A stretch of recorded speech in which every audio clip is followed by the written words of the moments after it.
Pernah nggak sih kamu ketemu orang yang kelihatannya nyaman banget sendirian? Nggak terlalu sering nongkrong, nggak selalu ikut kumpul, kadang lebih milih di rumah, dengerin musik, nonton, baca, atau sekedar mikir sendiri. Dan biasanya orang kayak gini sering langsung dikasih label. Dia introvert, atau jangan-jangan dia antisosial. Padahal kenyataannya belum tentu begitu. Dalam psikologi, ada perbedaan yang cukup penting antara kesepian dan menikmati waktu sendiri. Kesepian itu ketika seseorang sebenarnya ingin ditemani, tapi merasa sendirian. Sementara menikmati waktu sendiri itu pilihan. Mereka sendirian bukan karena tidak punya siapa-siapa, tapi karena mereka memang nyaman dengan dirinya sendiri. Dan menariknya, orang yang nyaman sendiri biasanya punya beberapa karakter psikologis yang cukup unik. Salah satunya adalah mereka lebih terbiasa memahami dirinya sendiri.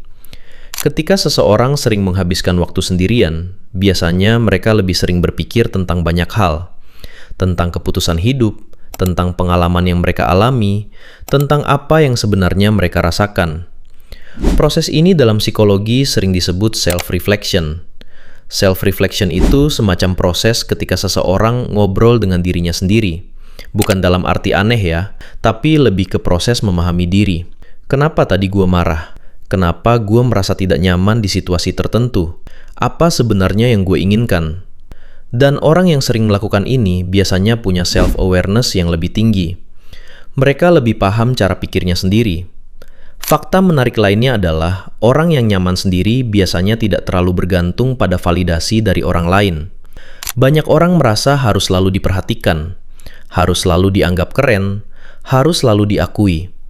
Makanya mereka sering merasa gelisah kalau tidak ada respon dari orang lain.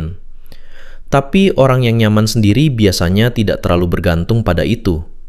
Mereka tidak selalu butuh ramai untuk merasa baik tentang dirinya. Dan bukan berarti mereka tidak suka orang lain. Mereka tetap bisa bersosialisasi, tetap bisa punya teman, tapi mereka juga tidak masalah kalau sedang sendiri. Ada fakta lain yang juga cukup menarik. Otak manusia sebenarnya butuh waktu sendiri untuk riset. Sekarang coba kita lihat kehidupan sehari-hari. Bangun tidur, langsung lihat HP. Notifikasi masuk, chat masuk, konten muncul terus. Sepanjang hari otak kita menerima begitu banyak informasi. Dan tanpa sadar, itu bisa membuat pikiran kita terus terstimulasi. Ketika seseorang mengambil waktu sendiri, sebenarnya itu seperti memberi ruang untuk otak bernapas sebentar, tanpa suara, tanpa distraksi, tanpa tuntutan sosial. Makanya banyak orang merasa pikirannya lebih tenang ketika sedang sendirian. Hal lain yang juga cukup sering terjadi adalah banyak ide justru muncul ketika seseorang sedang sendiri. Banyak penulis, kreator, atau bahkan ilmuwan menemukan ide mereka ketika sedang jalan sendirian, atau melakukan sesuatu tanpa gangguan. Karena ketika tidak ada distraksi, otak punya ruang untuk berpikir lebih bebas. Dan kadang justru dari situ muncul ide-ide yang tidak terpikirkan sebelumnya. Tapi ada satu hal yang sering disalahpahami. Nyaman sendiri bukan berarti menutup diri dari dunia. Yang sehat sebenarnya adalah keseimbangan. Bisa menikmati waktu bersama orang lain, tapi juga tidak takut ketika harus sendirian. Karena pada akhirnya, hubungan terlama yang dimiliki setiap orang sebenarnya adalah hubungan dengan dirinya sendiri. Kita hidup dengan pikiran kita setiap hari, dengan perasaan kita setiap hari. Dan orang yang bisa merasa nyaman dengan dirinya sendiri, biasanya tidak terlalu takut dengan kesunyian. Karena buat mereka, sendirian bukan berarti kosong. Kadang justru di situ seseorang bisa benar-benar mengenal dirinya sendiri.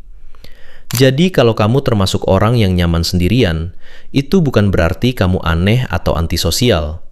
Bisa jadi kamu cuma lebih mengenal diri sendiri dan tahu di mana kamu merasa paling tenang.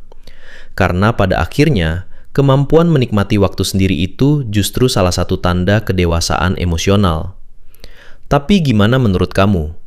Kamu tipe yang nyaman sendiri atau justru lebih suka selalu ada teman? Tulis pendapat kamu di kolom komentar.